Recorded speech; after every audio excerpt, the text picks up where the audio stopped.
9 years since the war began in Syria,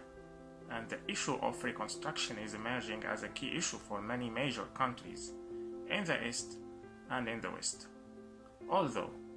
there are reports that more than 70% of Syria's cities and provinces have been destroyed, reconstruction is an important issue for those involved, as reconstruction participants will ensure long-term investments in Syria and various benefits in a rich and wealthy country with strategic location like Syria. UN reports today indicate that the cost of reconstruction in Syria exceeds $400 billion, a figure that is clearly not possible for one country to take care of. This is what opens the door of competition for many countries, which recently appeared through the re-establishing of a number of Arab Gulf states with the Assad regime,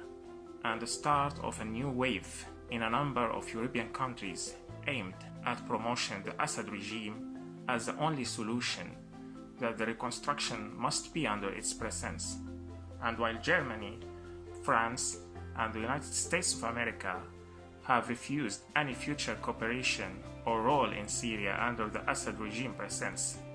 we see some movements in a number of countries like Austria, Italy, and some Eastern European countries through a number of members of the right-wing parties close to the Assad regime,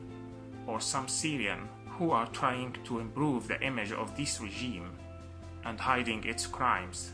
which we have recently seen what so-called Rethink Syria, led by some Syrians and Italians in Rome a few days ago,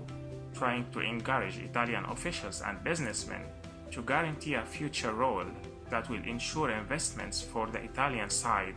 in the Syrian future, and also provides a lot of money into the treasury of the Syrian regime under the pretext of reconstruction. Those people have forgotten or maybe have ignored that the regime they are trying to present as a secular, moderate, and anti-terrorist regime is now under international sanctions, starting from the head of the regime to the leaders of the security bodies, a number of members of the government, parliament, and businessmen. We will not forget the Caesar Law, passed recently by the US Senate, which targets any official entity dealing with the Syrian regime by sanctions from the US side. This law what made the United Arab Emirates and Saudi Arabia slow after they established their relations in Damascus a year ago, and at the same time put obstacles to a number of European countries looking for a future economic role in Syria. And apart from the political aspect, we must talk about the ethical aspect, which is the most important. The regime in Syria today is a criminal regime that has displaced more than 12 million Syrians at home and abroad, killed more than 500,000, arrested more than 1 million over the past 9 years, and destroyed more than 70% of the Syrian cities and provinces. Dealing with such a regime is a violation of humanitarian standards. None of Syrians today will stand against the reconstruction. We want to rebuild our country, but reconstruction should take place after the end of the daily massacres by the Assad regime and its Russian and Iranian allies, and other sectarian armed groups that support it,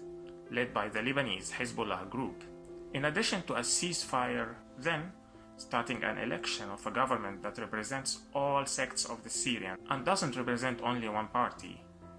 Only then, the atmosphere will be healthy and ideal for reconstruction. Otherwise, there will be no reconstruction while the main cause of the destruction still exists. European and Western society and public opinion must recognize that their government's involvement in this process is a support of a criminal and is a crime against all humanitarian standards and against all Syrians who suffered of this regime. Thank you for watching and listening. This is Ghaith from Syria in English.